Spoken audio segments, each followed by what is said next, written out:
మనఃపూర్వంగా ధర్మ మనశ్రేష్ట మనోమయ మనసా చేత్ ప్రసన్నేన భాషతేవ కరోతి తతః కిం సుఖమన్వేతి ఛాయే వాష్యేన పాయ. ఉపదేశ సారంలో 9వ పద్యము. భావశూన్య సద్భావ సుస్థితి భావన బల భక్తి ఉత్తమ అనే పద్యం చెప్తున్నాము. దాంట్లో అమనీభావము చెప్తున్నాను. మనస్సులో సంకల్పాలు ప్రవాహం పూర్తిగా ఆగిపోయే స్థితికి భావశూన్యము అంటారు. అంటే మనస్సులో సంకల్పరహిత స్థితి. అటువంటి సంకల్పరహిత స్థితిని భావశూన్య స్థితి, అదే అమనీభావ స్థితి. అమనీభావం అంటే భావశూన్య స్థితి అని అర్థం. అటువంటి స్థితి రావాలి అని అంటే తప్పనిసరిగా ఒక ఆసనంలో కూర్చుని ధ్యానం చేసేటప్పుడు ఆ అలర్ట్ గా ఎరుకుతో ఉండడం తప్పించి ధ్యానం పేరు చెప్పి థాట్స్ ఆపేయడం కాదు. మనస్సు యొక్క చలనము తగ్గిన స్థితి అది ఎలా తగ్గుతుంది అని అంటే, మన పెద్దలు మనకి ఎన్నో మంత్రాలు జపాలు అన్నీ ఇచ్చారు. కానీ ఏమి చేయకుండా జస్ట్ ధ్యానంలో కూర్చుని పోయి మనస్సుని స్టక్ చేయడం అనేది జనులకు అలవాటు. ఎందుకు ఇచ్చారు అంటే, పూజ ఒక భావం, భగవంతుని యొక్క భావాన్ని పెంచుతుంది. జపం లోపల శుద్ధిని చేస్తుంది. ధ్యానము ఆంతరంగిక వికాసం. అయితే ఇవన్నీ కూడా వరుసగా చేయాలా, స్టెప్ బై స్టెప్ చేయాలా అని అనుకోకూడదు. లక్ష్యం ఏంటో ఆ లక్ష్యానికి నేనేం చేయాలి, ఏదో ఒక లక్ష్యం పెట్టుకున్నప్పుడు మనం ఆ ప్రయత్నం మొదలు పెడతాం. అలాగే తప్పనిసరిగా మనం ఒక లక్ష్యం అన్నప్పుడు అమనీభావ స్థితి అని అంటే ఆ సంకల్పరహిత స్థితిలో నేను మీన్స్ నేను అనగానే నా నామరూపాల యొక్క నేను గుర్తుకొస్తుంది. కానీ అమనీభావ స్థితిలో నేను అన్నప్పుడు ఆ నేనులో నామరూపాలు లేవు, ఏమీ లేవు. యాజ్ ఇట్ ఈజ్ గా ఒరిజినల్ గా ఉన్నాం. ఆ ఒరిజినల్ స్థితిని అమనీభావ స్థితి. అలాంటి స్థితి రావాలంటే ఓంకారము ముందు మనిషిని శుద్ధి చేస్తుంది. ఏంటి శుద్ధి చేయాలి అంటే, పాత్ర శుద్ధి లేకుండా మనం పదార్థం పోయాం. అలాగే ఎన్నో రకాలైన ఆలోచనలతో కూడుకున్న, వాసనలతో కూడుకున్న, స్వభావ స్థితితో కూడుకున్న స్థితిలో మనం ఉన్నాము. అటువంటి స్థితి నుంచి అమనీభావ స్థితి కంటే సంకల్పరహిత స్థితికి రావాలి అని అంటే ఓంకారము ఒక మార్గము, ఒక మంత్రము, మహామంత్రము అన్నారు. అంటే మంత్రాన్ని కూడా శుద్ధి చేయడానికి మంత్రానికి ముందు చేర్చడం వల్ల మహామంత్రం అన్నారు. అందుకే మీరు అష్టాక్షరి, పంచాక్షరి, హైయెస్ట్ మంత్రాలని మనకు చెప్తారు. గాయత్రి అంతకంటే హైయెస్ట్ అని చెప్తారు. అటువంటి అన్నింటికీ కూడా ముందు ఓంకారం ఉంది. ఎందుకు ఓంకారం ఉంది అంటే, ఆ మంత్రం చేసేటప్పుడు కూడా ముందు నువ్వు శుద్ధయ్యి మంత్రం చెయ్యాలి. కాబట్టి అంతటి గాయత్రి మంత్రానికే ముందు ఓం భూర్భువస్వ అంటే ఓం తోటే స్టార్ట్ అవుతుంది. అష్టాక్షరి పంచాక్షరిలో కూడా మీరు తప్పనిసరిగా ఓం లేకుండా మంత్రం లేదు. ఎందుకు చేయాలి అనంటే, సంకల్ప రహిత స్థితి కావాలనంటే సంకల్ప శుద్ధి కావాలి. సంకల్ప శుద్ధి నుంచి ఆ సంకల్పము లేని స్థితి సంకల్పరహిత స్థితి. ముందు మన సంకల్పాలు శుద్ధి అవ్వకుండా సంకల్పరహిత స్థితి రాదు. అంటే ఎలాంటి సంకల్పాలు వస్తున్నాయి, ఎలాంటి సంకల్పాలు మనం చేస్తున్నాము అనే ఒక్క ధ్యాస కూడా లేకుండా మనం ఉంటాం. అందుకే ఒక సంకల్పానికి విపరీతమైన శక్తి ఉంది అన్నప్పుడు ఆ సంకల్పానికి ఒక సంకల్పం మనకు ఉద్భవించిందంటే ఆ సంకల్పం ఎక్కడి నుంచి ఉద్భవించింది? కోరిక నుంచి ఉద్భవించింది. కోరిక వాసన నుంచి ఉద్భవిస్తుంది. వాసన ఒక అహంకారం నుంచి ఉద్భవిస్తుంది.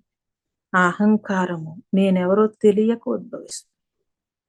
ఇంత మూలం ఉండగా తక్కువని సంకల్పం చేసేస్తాం. అందుకే ఆ మూలానికి వెళితే తప్పనిసరిగా మనకున్నది ఒక అసంతృప్తి. అసంతృప్తి ఎక్కడి నుంచి వచ్చింది అని అంటే నువ్వు ఒరిజినల్గా సోలు అయితే ఆ సోలు అన్వేషణలో ఉంది. ఏ అన్వేషణలో ఉంది? ఈ శరీరాన్ని వదిలించుకుని ఈశ్వరుని చేరుకునే అన్వేషణలో ఉండగా మనం ఆ సోల్ని ఈ శరీరంతో బంధించి ఉంచాం. ఎలా? జీవభావంతో. సో ఆ జీవభావముతో కట్టిపడేసి ఆ సోలు యొక్క శక్తితో అన్ని చేసుకుంటాం ఈ శరీరానికి సంబంధించి, కానీ దానికి విడుదలేదాం. అప్పుడు అందుకే ఎన్ని సంవత్సరాలు ఈ శరీరంలో ఉన్నా తాను ఇక్కడ వర్కౌట్ అవనప్పుడు ఈ శరీరము రజనీభూతం అయిపోతున్నప్పుడు ఈ శరీరాన్ని వదిలి వెళ్ళిపోవడం, ఆ విడుదల లోపల ఘోషిస్తుంది కాబట్టి తప్పనిసరిగా మనకు అసంతృప్తి ఉంటుంది. అందుకే ఏదైనా మీరు చేయాలనుకున్నప్పుడు ఇమీడియట్లీ లోపల నుంచి మళ్ళీ బుద్ధి చెప్తూ ఉంటుంది, ఇది కరెక్టా కాదా. కానీ ఇది కావాలనిపిస్తోంది, కావాలని కోరిక ఏం చేస్తుందంటే కరెక్ట్ అని ఓటేస్తూ ఉంటుంది. మనిషి అందుకే కొంత గ్యాప్ కావాలి. ఆలోచనకి మధ్య గ్యాప్ లేకపోతే అసలు ఆలోచనలు పట్టుకోలేడు. అంటే ప్రతి సంకల్పము నుంచి పుట్టుకొచ్చిన ఆ సంకల్పము ముందు వస్తుంది. ఆ సంకల్పాన్ని క్రియలో పెట్టడానికి ఆలోచన మనస్సు వచ్చేస్తూ ఉంటుంది. కాబట్టి సంకల్ప శుద్ధి కావాలి అని అంటే సంకల్ప శుద్ధికి మంత్రము, జపం అంటే అదేనండి. కానీ ఆ జపంలో కూడా సగుణము నిర్గుణము. సగుణము అంటే రామమంత్రము, చిన్న చిన్న మంత్రాలన్నీ సగుణంలోకి వస్తాయి. నిర్గుణము అన్నప్పుడు అష్టాక్షరి పంచాక్షరీలు ఇవన్నీ నిర్గుణంలోకి వస్తాయి. ఇంకా నిర్గుణం నుంచి ఇంకా హైయెస్ట్ కి వెళ్ళాలంటే ఓంకారం. కాబట్టి సగుణము తప్పనిసరిగా మనకు ఒక హాయిని ఇస్తుంది, నిర్గుణము వైరాగ్యాన్ని ఇస్తుంది. పూర్వం అందుకే మంత్రం ఇచ్చేటప్పుడు వాడి యొక్క లక్షణాలు వాడి యొక్క గుణాలు చూసి మంత్రం ఇచ్చేవారు. ఇప్పుడు మంత్రం అలా కాదు. మనం వెళితే ఒక మాల ఇచ్చి ఒక మంత్రం ఇచ్చేస్తారు. ఆ మంత్రంతో ఆ గురుశక్తితో నడపాలి మంత్రము. అంటే వాడు చేస్తున్నంతసేపు ఎలాంటి స్థితిలో ఉన్నాడో ఆ గురువు అబ్జర్వ్ చేసుకుంటూ ఉండాలి. ఇవన్నీ పక్కకి వెళ్ళిపోయినాయండి. ఎన్నో సంవత్సరాలు గురు శుశ్రూష చేస్తే వాడితో వర్క్ చేయించి నిష్కామ కర్మ చేయించి సంకల్ప రహిత స్థితి వచ్చిన తర్వాత వాడి గుణాన్ని బట్టి వాడి లక్షణాన్ని బట్టి మంత్రం ఇచ్చేవారు. ఎలాగా అంటే తమస్సు ఉంటే కనుక తప్పనిసరిగా తమస్సు తగ్గడానికి కొన్ని మంత్రాలు ఉన్నాయి. ఆ మంత్రాలు కఠినమైన మంత్రాలు ఇచ్చేవారు. రజస్సు ఉంటే ఆ రజస్సు తగ్గడానికి సగుణ మంత్రం ఇచ్చేవారు. అందుకని ఎన్నో సంవత్సరాల గురువు అబ్జర్వ్ చేసి అప్పుడు మంత్రం ఇచ్చేవారు. ఇప్పుడు అసలు ఇంకేం పట్టించుకోకుండా మనం వెళ్ళగానే ఒక మంత్రం ఇచ్చేస్తే వాడికి తమస్సు ఉంటే వాడికి సగుణ మంత్రం ఇస్తే ఇంకొంచెం తమస్సు పెరుగుతుంది. రజస్సు ఉన్న వాడికి నిర్గుణ మంత్రం ఇస్తే ఇంకొంచెం రజస్సు పెరుగుతుంది. కాబట్టి మంత్రము లోపల రకరకాలైన స్థితులను తీసుకురావడానికి ఉపయోగపడితే, ఆ మంత్రము శుద్ధి చేసిన తరువాత సాధన అని చెప్పారు. అప్పుడు ధ్యానం కరెక్ట్‌గా వెళ్తుంది. భలే చెప్పారండి.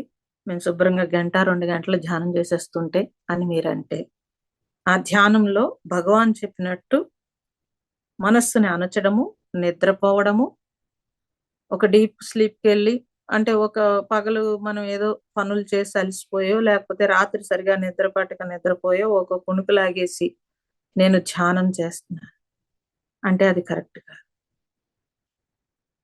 బ్రెయిను అసలు 40 మినిట్స్ ఇప్పుడు ఇంకా తగ్గిపోయింది. 30 మినిట్స్ కంటే ఏది ఎలర్ట్‌గా రిసీవ్ చేసుకోలేదు. ఇప్పుడు ఇంకా మీరు గమనిస్తే మీరు సెల్ ఫోన్‌లు వచ్చిన తర్వాత మీరు ఏది ఒక 30 మినిట్స్ కూడా కంటిన్యూగా చూడలేరు. అందుకే షార్ట్‌లు వచ్చినాయి. 2 మినిట్స్, 3 మినిట్స్ కంటే మీ బ్రెయిన్ యాక్టివ్‌గా ఉండదు. అలాంటి స్థితి మనం రాను రాను పోగొట్టుకుంటా వచ్చేసాం. కాబట్టి ఇప్పుడు 7 గంటలు, 4 గంటలు, 3 గంటలు ధ్యానాలు చేస్తున్నామనంటే అది అంటే స్టక్ చేయడం అంటారు. భగవాన్ రమణ మహర్షి లేకపోతే మహాత్ములు, బుద్ధుడు అందరూ కూడా చెప్పింది ఏంటంటే ఎలర్ట్‌తో, ఎరుకతో ధ్యానం చేయాలన్నారు. అంటే నువ్వు ధ్యానం చేసేటప్పుడు మీరు భయపడకూడదు. పక్కన చీమ పాకుతుంటే కూడా నీకు తెలియాలి. అది ఎలర్ట్‌నెస్ అంటే. అటువంటి ధ్యానాలు ఎవరండి చేసేది ఇప్పుడు? అంటే ఆ సోల్ అది. ఒక సోలు చిన్న చీమ కూడా అనంతమైన సోల్ అది. దివ్యత్వం అది. దాంతో మనకి అంటే మనం ధ్యానం చేస్తున్నప్పుడు మనం సోల్‌తో కనెక్షన్ అలర్ట్‌గా ఉన్నాం. అందుకని ఇంకో సోల్ ఎళ్తుందక్కడ. మనకు ఆ స్పర్శ తెలుస్తుంది. చుట్టూ ఉండే సౌండ్‌లు కూడా వినపడకుండా నాకు ధ్యానంలో అన్నాడంటే వాడు నిద్రపోతున్నాడని అర్థం. మీరు గుర్తుపెట్టేసుకోవాలి. శుభ్రంగా నిద్రపోతున్నాడు. లేదా మనస్సు ఇంకెటూ ఎళ్ళకుండా అలా కట్టి పడేసాడు. అలా స్టక్ అయి ఉంది. లేవగానే లెగుస్తుంది. నేను లేపగానే లెగుస్తుంది. దీన్ని ధ్యానమని మనం ఎన్ని సంవత్సరాలు నేను చూసేసాను. నాతో పాటు సాధన చేసి నేనే చేశానండి. నేనే 7 గంటలు, 8 గంటలు కాళ్ళు వాసిపోయేతున్నా కూర్చుని అది తెలిసేది కాదు. సమాధి స్థితి అంటే అబ్బా! సమాధి స్థితి.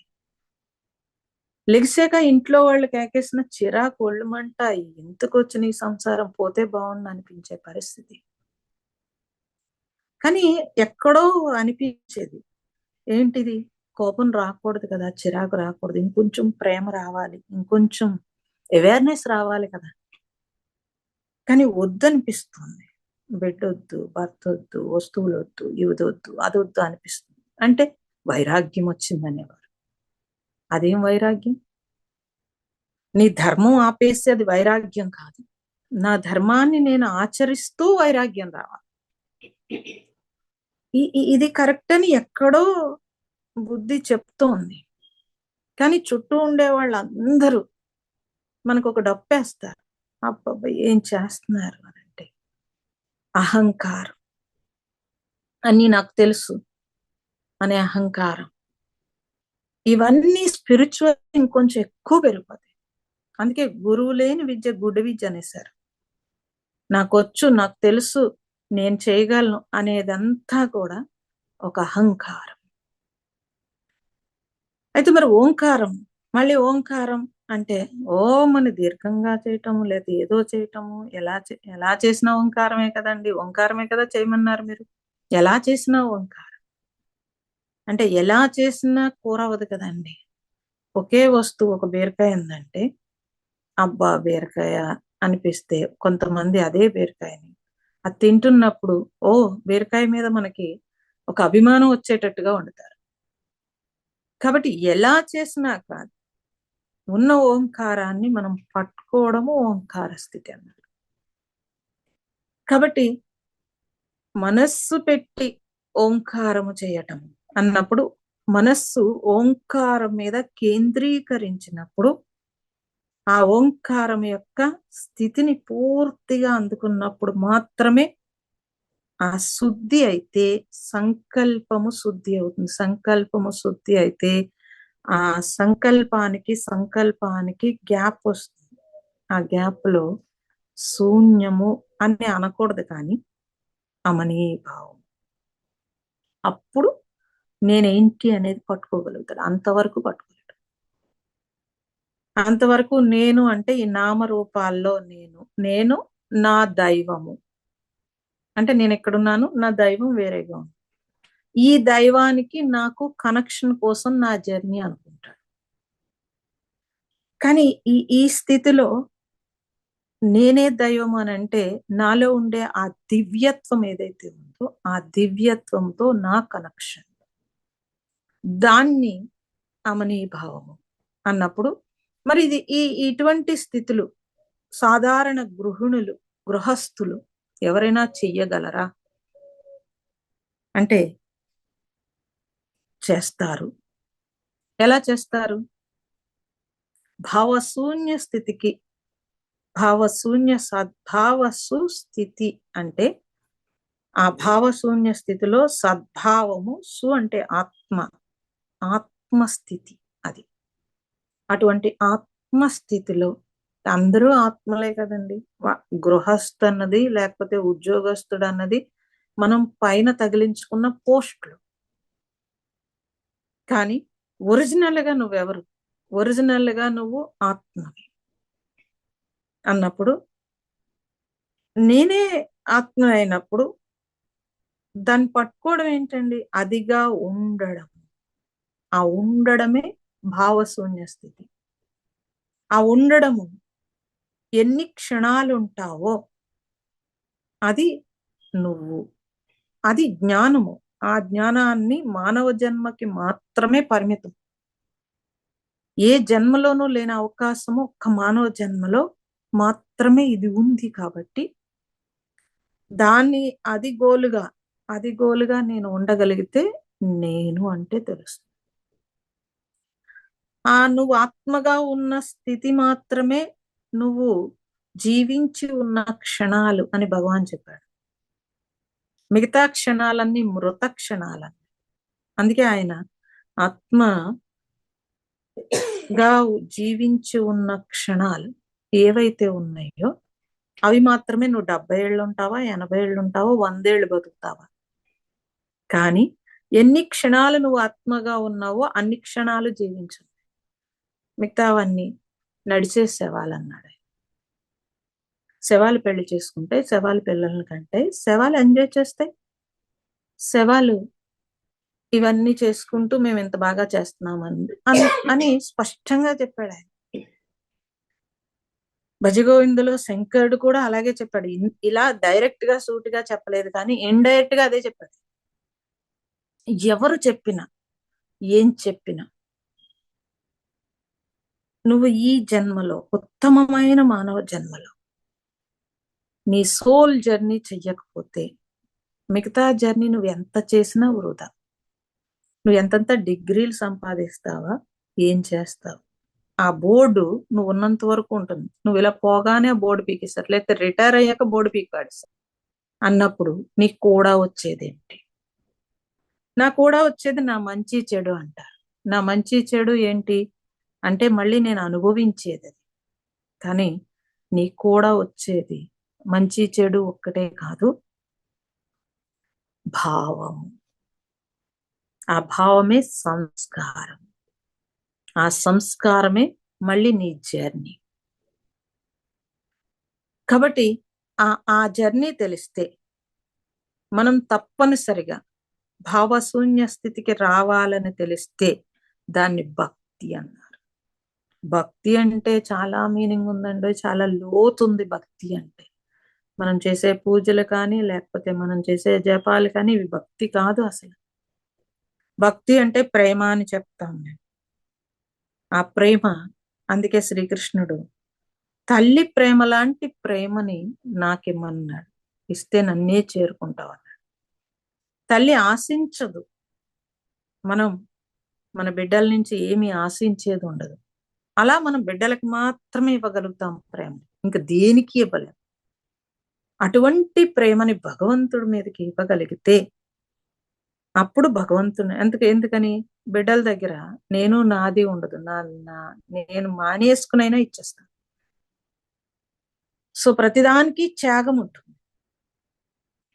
భక్తి అంటే ఎటువంటి సంకల్పము, అంటే భగవంతుడితో బేరం లేకుండా ఎటువంటి సంకల్ప రహిత స్థితిలో, అమనీభావ స్థితిలో ఉన్న ఏకత్వములో ఉండడాన్ని భక్తి అన్నారు. ఒక దశలో భక్తి అంటే ప్రేమ, ఆ ప్రేమ ఇంకొక దశలోకి వచ్చేటప్పటికి పూర్ణంగా భగవంతుడి దగ్గరికి వచ్చేటప్పటికి అమనీభావ స్థితి రావాలి. అంటే ఎదగాలి. అలా ఎదగకుండా నేను భగవంతుడని ఎన్ని సంవత్సరాలన్నా అది ఒట్టినే నామ జపం మాత్రమే అవుతుంది. కాబట్టి అనేక విధాలుగా భక్తి గురించి చెప్తారు. ప్రతి వ్యాఖ్యానంలో భక్తి అంటే అది భగవంతుడి మీదకే వెళ్తుంది. అయితే దాంట్లో స్టేజ్, అంటే ఆ భక్తిలో ఆ స్టేజ్లో ఏంటంటే ఇక్కడి నుంచి ఇక్కడికి ఎదగాల్సింది. That is journey. ఈ జర్నీలో భక్తిని పెంచుకుంటూ పోవడం. ఎప్పుడైతే అలా భగవంతుడి మీదే తప్పించి ఇంకొక దాని మీద నా సంకల్పం లేకుండా డ్రాప్ చేయగలిగితే అప్పుడు భగవంతుడి యొక్క సంకల్పం ఒకటి ఉండిపోతుంది. మిగతా అనేకం నుంచి భగవంతుడి మీదకి వచ్చేస్తుంది సంకల్పం. అక్కడ కూడా సంకల్పరహిత స్థితిలో ఉంటే అప్పుడు భగవంతుడు నేను ఒక్కటే అని తెలియబడితే అప్పుడు జర్నీ స్టార్ట్ అవుతుంది.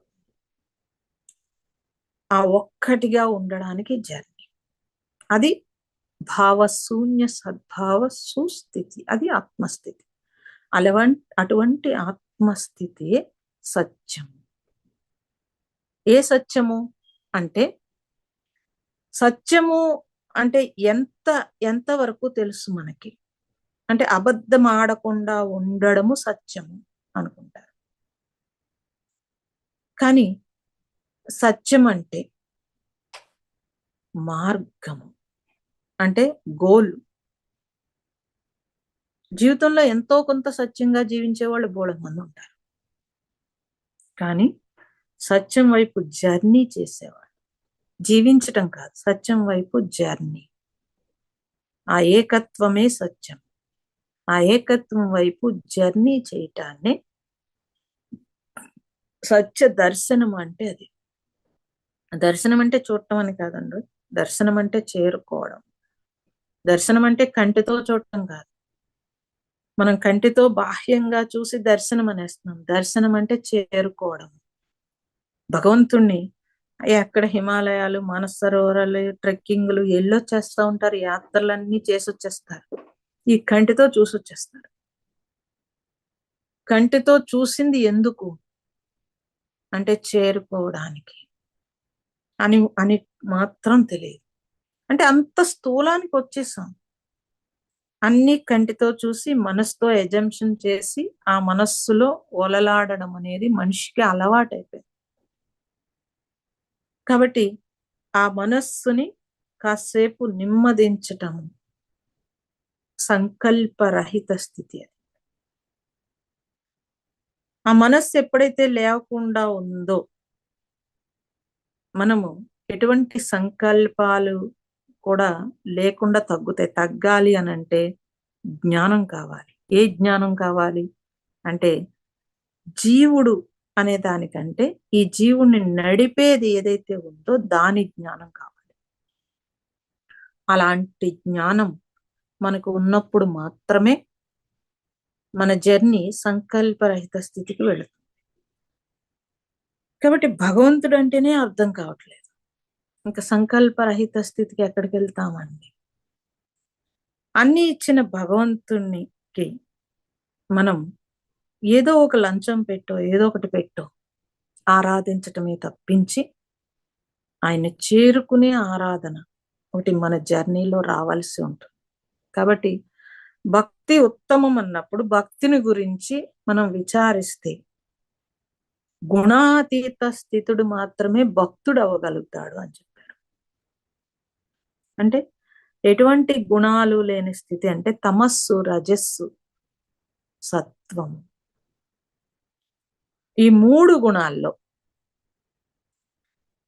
మనకి కాసేపు తమస్సు ఉంటుంది, కాసేపు రజస్సు ఉంటుంది, కాసేపు సత్వం ఉంటుంది. సత్వం ఉన్నప్పుడు చుట్టూ ఉన్న వాళ్ళందరితో హ్యాపీగా ఉండగలుగుతాం. రజస్సు ఉన్నప్పుడు ఒక ఎగ్జైట్మెంట్ తో ఉంటాం. తమస్సు ఉన్నప్పుడు స్వార్థంతో కూడుకుని ఉంటాం. తమస్సు అంటే బద్ధకం ఒకటే కాదండి, స్వార్థం కూడా.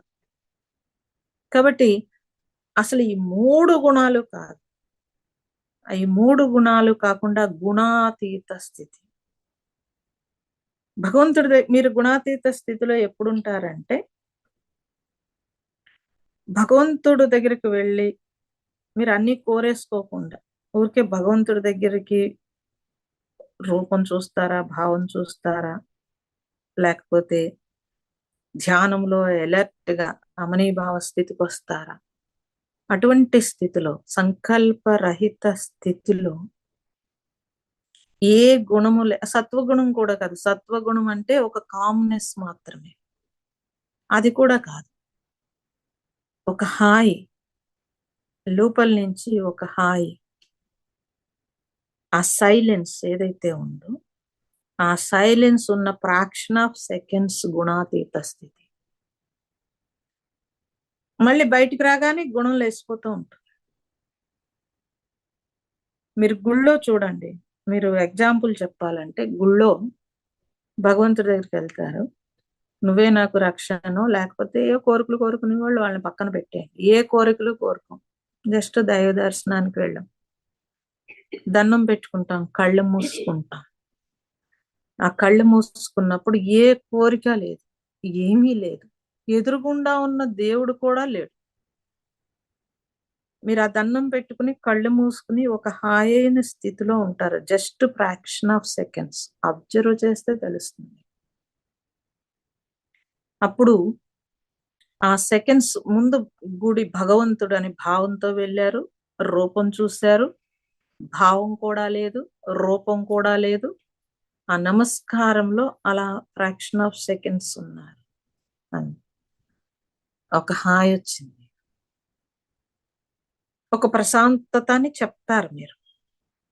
వెంటనే బయటికి రాగానే మళ్ళీ థాట్స్, మన సంకల్పాలు, గుళ్ళో గోళ్ళు, ఇవి అవి అన్నీ వచ్చేస్తాయి. అంటే ఆ ఎక్స్పీరియన్స్ కోసం చెప్తున్నాను. మీకు ఆ ఎక్స్పీరియన్స్ చూసుకుంటే, లేదా మీరు సాష్టాంగ నమస్కారం పెట్టుకుంటూ అసలు ఏ కోరిక లేదు, జస్ట్ నమస్కారం పెట్టుకుంటూ అలా అబ్జర్వ్ చేయండి. అప్పుడు కూడా మనకి ఆ సైలెన్స్ లో ఒక స్థితి, ఒక ఎక్స్పీరియన్స్ అని అన్నాను నేను. అలా ఉండగలిగితే సెకండ్స్ జస్ట్ ఏమీ లేని స్థితి ఉంటుంది. ఉట్టప్పుడు రమ్మన్నా రాదు, జస్ట్ దైవభావం దగ్గరే వస్తుంది. మీరు ఉట్టినే ధ్యానం చేస్తా కూడా ఆలోచనలు ఆపి ఏం చేసినా ఆ మునీభావ స్థితి ఏమి రాదు. చాలా ఫీల్ తోటి భగవంతుడు అంటే ఒక ఆర్తి తోటి వెళ్ళినప్పుడు మాత్రమే ఈ స్థితి ఉంటుంది. ఉట్టినే మీరు నేను భగవంతుడిని తలుచుకుంటున్నాను, లేకపోతే కూర్చున్నాను, లేకపోతే ఖాళీగా ఉన్నాను, థాట్ లేకుండా ఉన్నాను అంటే కాదు. ఒక ఒక భావము, అదే సద్భావము. అది ఎలా వస్తుంది? మీరు ఇంకా లేకపోతే మీరు గమనిస్తే మీరు చాలా ఆరాటపడి కొండెక్కో లేకపోతే ఇంకోటి చేసో లేకపోతే యాత్రకి వెళ్ళినప్పుడు నడిసో దైవం దగ్గరికి వెళ్ళి అక్కడికి వెళ్ళినప్పుడు ఆ దైవాన్ని చూడాలి చూడాలనే ఒక ఆరాటంలో ఒక్కసారి చూసేటప్పటికి ఒక ఆనందం వస్తుంది. ఆ ఆనంద స్థితిలో ఉంటాడు అలా ఫ్రాక్షన్ ఆఫ్ సెకండ్. అది ఆ స్థితిని అమనీభావ స్థితి అన్నారు. అలాంటి స్థితి పట్టుకోవడానికి యాత్రకి వెళ్తారు. కానీ ఇప్పుడు యాత్ర ఎలా వెళ్తారు? ఫోటోలు, గోల గోల, గొడవ గొడవ, సెల్ఫీలు. దేవుడితో సెల్ఫీలు అంటే కర్మ. చాలా దూరం వచ్చేసారు మనుషులు. నేను ఈ అమనీభావం చేస్తే చాలా కష్టం, కానీ తప్పదు మరి. భగవాన్ సబ్జెక్ట్ అంటే మాటలు కాదు. ఆ మూలానికి నేను దగ్గరికి తీసుకెళ్తాడు. ఆ నేను దగ్గరికి వెళ్ళాలనంటే విడగొట్టుకోకపోతే వెళ్ళలేరు అసలు. నేను ఎవరిని అని నువ్వు క్వశ్చన్ చేసుకుంటే ఎలా సమాధానం వస్తుందండి నాలెడ్జ్ లేకుండా? నేను ఎవరిని అని ఒక క్వశ్చన్ వేసేసుకుంటే సరిపోతుందా? ఎన్నిసార్లు నేను ఎవరిని అనుకుంటే బోర్ కొడుతుంది. కాబట్టి ఆ నాలెడ్జ్ కావాలి. ఎప్పుడూ కూడా భగవంతుడు అనే నాలెడ్జ్ లేకుండా భగవంతుడి ఆరాధన ఏంటండి? నాకు తెలుసు. ఏం తెలుసు? రాముడు, సీత, లక్ష్మణుడు, హనుమంతుడు అంతే. రాముడి యొక్క లక్షణం ఏంటి? సో, రాముడి యొక్క స్థితి ఏంటి? ఏం తెలీదు మనకి. సో, కాబట్టి ప్రతీదీ అంతే. బాబా బాబా అని నోట్లోంచి నవిలేస్తారు బాబాని. కానీ బాబా అసలు ఏం చెప్పాడు? ఆ తత్వం ఏంటి? ఆ లక్షణం ఏంటి? అసల ఆ చెప్పిన నాలెడ్జ్ ఎక్కడి నుంచొచ్చింది ఆయన ఆ జ్ఞానం? అది కదా నేను బాబాని తీసుకోవాల్సింది. ప్రతి దాంట్లోను, ప్రతి దాంట్లోనూ ఆ స్థితి ఏదైతే ఉందో, ఆ స్థితిని నేను తీసుకుంటే చేరుకోగలుగుతాను. ఎందుకని? ఆ స్థితి తీసుకున్నప్పుడు ఈ స్థితిలో నేను చేరుకోవాలి అనే ఒక లక్ష్యం వస్తుంది. ఆ లక్ష్యమే అద్వైత స్థితి. అంటే ఏకత్వము. అనేకము నుంచి నా సంకల్పాన్ని ఒకదానికి ముందు తీసుకురావాల్సి ఉంటుంది. అందుకే ముందు నేనేం చెప్తానంటే అనవసరమైన విషయాలు ముందు కట్ చేసి పడేయండి. అంటే సంకల్పం అనవసరంగా వెళ్లకుండా ఉంటుంది. మీరు గమనిస్తే ఒక్క సంకల్పం చేసినా అది మనకి నెరవేరుతూ ఉంటుంది. ఆ నెరవేరడానికి నువ్వు ఎంతో పరుగులు పెట్టాల్సి ఉంటుంది. ఎంతో కృషి చేయాల్సి ఉంటుంది. అది నెరవేరిన తర్వాత హమ్మయ్య! నా పని అయింది హమ్మయ్య! ఇది అయింది. ఈ పని అయింది అని ఒక హ్యాపీనెస్ తెస్తున్నాడు. ఎక్కడి నుంచి వస్తుంది ఈ హ్యాపీనెస్ అంటే ఈ పరుగులు, ఈ కష్టం అలిసిపోయిన సోలు ఒక రిలాక్స్ అవుతుంది. హమ్మయ్య! వీడు చేసిన సంకల్పం అయిపోయింది. గొడవ వదిలిపోయింది. దానికి ఎనర్జీ అంతా అయిపోయింది. అని సోలు హమ్మయ్య! అనుకునేలోగా ఇంకో సంకల్పం చేస్తాడు. అలా 10 సంకల్పాలు, 20 సంకల్పాలు ఏమైందంటే మనిషి పొరుగైంది. అయ్యి లైఫ్ ఇలా అయిపోయిందండి అంటాడు. లైఫ్ ఎందుకయిపోతుందండి? ఎప్పుడు కూడా సంకల్ప రహిత స్థితిలో ఉన్న వాళ్ళు బోలెడుమంది ఉన్నారు. అనవసరంగా ఒక్క సంకల్పం కూడా చేయరు. ప్రొద్దుటి నుంచి సాయంత్రం వరకు వాళ్ళ పనేదో వాళ్ళు చూసుకుని, మిగతా టైం అంతా ఎలాగ సంకల్పరహిత స్థితిలో హ్యాపీగా గడుపుతారు కూడా. ఆ ఎనర్జీ సేవ్ అంటారు దాన్ని. ఏమీ చేయలేమండి. మన పరుగులు మన పిల్లలకి నేర్పుతాం. నేర్పి వీళ్ళ కోసమే నేను పరిగెడుతున్నానని చెప్తారు. వాడు పాపం తెలీదండి, పిల్లలు మట్టి ముద్దల్లాంటి వాళ్ళు. మీరు ఎలా మౌల్డ్ చేస్తే అలా మౌల్డ్ అవుతారు. కాదండి సొసైటీ చేసేసిందంట. అసలు వాడు సొసైటీ వంక చూసేలోగా నీ వంకే చూస్తాడు. సొసైటీ వంక ఎప్పుడు చూస్తాడు? తర్వాత పెద్దయిన తర్వాత చూస్తాడు. ముందు తల్లిదండ్రులనే చూస్తాడు. తల్లిదండ్రులనే చూసేటప్పుడు పూర్వం గమనిస్తే తల్లిదండ్రులు చాలా సైలెంట్ గా ఉండేవారండి. ఆయన పనేదో ఆయన చేసుకునేవాడు, ఆవిడ పనేదో ఆవిడ చేసుకునేది. తప్పించి ఇలా లేదు అసలు. ఎవరి డ్యూటీ వాళ్ళు చేసుకోవడమే తప్పించి ఇంత అరుసుకోవడం, ఇంత కరుసుకోవడం, ఇంత గోల్లో, ఇంత ఒకళ్ళొంకొకళ్ళు చూసే పరిస్థితి ఉండేది కాదు. ఇంత డిస్కషన్ కూడా ఉండేది కాదు. ఇంటి చుట్టూ వాతావరణం అంతా ప్రకృతిలో ఉండేది. ఆ ప్రకృతిలో చక్కటి ఆక్సిజన్ వెళ్ళేది కాబట్టి ఆక్సిజన్ వెళ్తే బ్రెయిన్ బాగా పనిచేసేది. ఇంత కోపాలు, ఇంత తాపాలు, ఇంత విసుగులు, ఇంత చిరాకులు లేవు. అన్నీ మూసుకుని మన కార్బన్ డయాక్సైడ్ మనమే పీలుస్తూ ఆ బ్రెయిన్ యాక్టివ్ లేకుండా ఇన్యాక్టివ్ గా ఉన్నప్పుడు ఏమి ఆలోచించగలుగుతారు? ఎలా ఆలోచించగలుగుతారు? మీరు అందుకే గమనిస్తే మీరు వర్క్ చేసి ఒకసారి బయటికి వెళ్తే ఒక హాయి వచ్చేస్తుంది. ఇంట్లో ఉండి బయటికి వెళ్ళినా హాయి వస్తుంది. ఎందుకు వస్తుంది అంటే ఒక్కసారి శ్వాస కంప్లీట్ బ్రెయిన్ కి అందుతుంది. ఆక్సిజన్ కంప్లీట్ బ్రెయిన్ కి అందుతుంది. అందినప్పుడు అమ్మయ్య ఆర్గాన్స్ అన్ని రిలాక్స్ అయినాయి. ఇదొక ఇది మన తప్పనిసరిగా జర్నీ ఇది. నువ్వు ఆక్సిజన్ తీసుకోవాలి, కార్బన్ డైఆక్సైడ్ వదులుతావు. నేను కార్బన్ డైఆక్సైడ్ లోనే కూర్చుంటాను రోజంతా అంటే బ్రెయిన్ ఎలా పనిచేస్తుందండి? మీరు పిల్లలు పూర్వం మన స్కూల్లో ఎక్కడ ఓపెన్ ఉండేవి, లేదా ఆరుబయట కూర్చోబెట్టేసేవారు. ఇప్పుడు మీరు శుభ్రంగా గదుల్లో కూర్చోబెడతారు. వాడు పొద్దున్న నుంచి 8 గంటలు అక్కడ కూర్చుని వచ్చి ఇంటికి రాగానే తిక్క పెట్టేస్తా ఉంటాడు. వాడికి కావాల్సింది ఇవ్వకపోతే నస పెట్టేస్తాడు. మరి తప్పే ఉందండి? పాపం 8 గంటలు కంటిన్యూ కూర్చున్నాడు.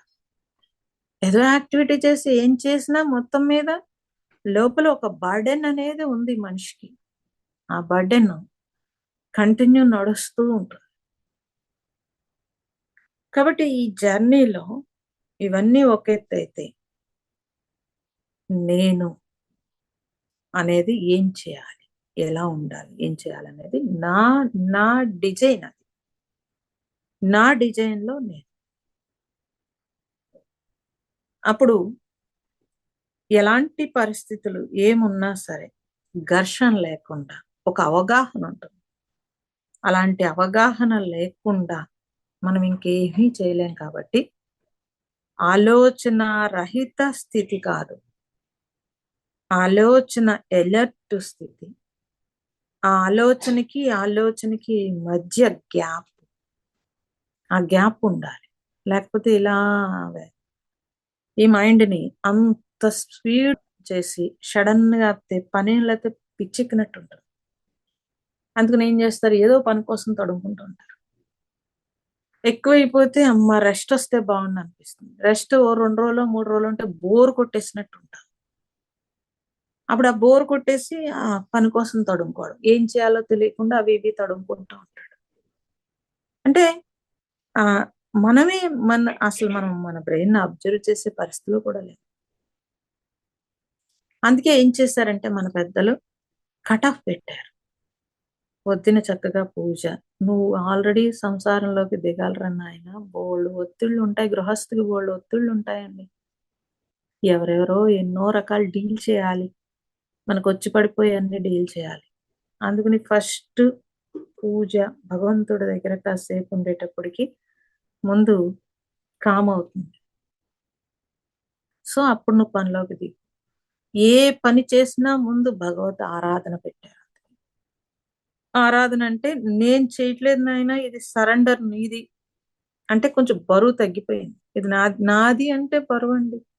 నాది అంటే నెత్తిమి పెట్టుకోవడం అండి. నేలను పోయేది నెత్తిమి పెట్టుకున్నట్టు ప్రతిదీ నేను చేస్తున్నాను, నేను నాది అన్నాడంటే నెత్తిమి పెట్టుకోవడం. సరెండర్. ఆ సరెండరెన్స్ కోసం మనకి ఇన్ని రకాల ఆరాధనలు ఇచ్చేసారు పాపం. ఇచ్చినప్పుడు అవన్నీ పక్కన పెట్టేశాం. కాబట్టి ఎక్కడి నుంచి ఎక్కడికి వస్తామంటే ఎంత దూరమో వచ్చేస్తున్నాం. కాబట్టి బ్యాక్ రావాలి అని అంటే తప్పనిసరిగా మనం దృష్టి, మన సంకల్పాలు ముందు పెంచుకోకుండా డ్రాప్ చేస్తే, కొన్ని సంకల్పాలే అయితే కొంచెం గ్యాప్ వస్తే మీరు అట్లీస్ట్ ఓ ఈ సంకల్పము వస్తాంది ఇది అని తెలుస్తుంది. లేదంటే ఆ వేగంలో అసలు మేము సంకల్పం చేసామనే తెలియదు. చాలా మంది చెప్తారు, నేను పని చేస్తుంటే నేను అసలు ఆలోచించట్లేదని. నువ్వు అసలు ఆలోచన ఉందనే తెలియదు నీకు. అందుకే కళ్ళు మూసుకుంటే ధ్యానంలో తెలుస్తుంది ఆలోచన. అంటే లోపల ఎలా ఉందో నువ్వు ధ్యానం చేస్తున్నప్పుడే తెలుస్తుంది. కళ్ళు మూసుకోగానే థాట్ అలా వెళ్ళిపోతూ ఉంటుంది. అది నీ లోపల వేగమైన స్థితి. బయటికి చాలా నెమ్మదిగా ఉంటాం, లోపల ఆ వేగము కళ్ళు మూసుకోగానే తెలుస్తుంది. కాబట్టి అంత ఆలోచన ఇంక అసలు మనం పట్టుకోలేనంత స్పీడ్గా వెళ్ళిపోతున్నప్పుడు మీరు ఆపలేరు. ఫస్ట్ మంత్రంతోటో ధ్యానంతోటో కొంత నెమ్మదించిన తర్వాత అక్కడి నుంచి మళ్ళీ సంకల్పానికి గ్యాప్ రావడానికి ఓంకార సాధన. ఎందుకు ఓంకార సాధనే చేయాలి అన్నప్పుడు ఓంకారము మొత్తం శుద్ధి చేస్తుంది. అందుకు మహామంత్రము అన్నారు. దాన్నే ఇంకా మళ్ళీ వారం చెప్తాను. ఓకే. సో పద్యము భావశూన్య సద్భావ సుస్థితి